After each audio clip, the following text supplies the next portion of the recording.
लोकशाहीचा बुलंद आवाज, रिपब्लिकन वार्ता, महाराष्ट्र। यवतमाळ जिल्हा परिषद शाळा कवठा येथे व्यवस्थापन समिती गठीत। शाळा व्यवस्थापन समिती अध्यक्षपदी निवड सौ सुवर्णा मुरके यांची। यवतमाळच्या केळापूर तालुक्यातील जिल्हा परिषद प्राथमिक शाळा कवठा येथे पालक सभेचं आयोजन करण्यात आलं होतं। त्यामध्ये शाळा व्यवस्थापन समितीच्या अध्यक्षपदी सौ सुवर्णा मुरके यांची ईश्वर चिठ्ठी काढून निवड करण्यात आली, तर शाळा व्यवस्थापन समितीच्या उपाध्यक्षपदी सौ अश्विनी मिसार यांची सुद्धा ईश्वर चिठ्ठी काढून निवड करण्यात आली।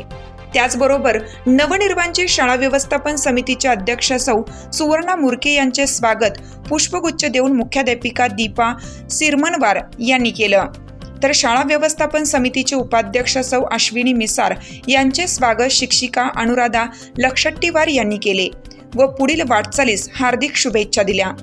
यावेळी पालकवर्ग हरिदास मुरके, प्रतिभा झोडे, अरुण चिटलवार, संगीता गेडाम, संजय राऊत, गणेश मालीकर, सदाशिव मडावी यांच्यासह समस्त पालकवर्ग उपस्थित होते।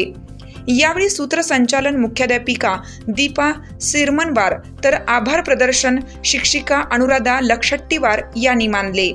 रिपब्लिकन वार्ता महाराष्ट्र न्यूजसाठी केळापूर प्रतिनिधी हनुमान लसंते, यवतमाळ।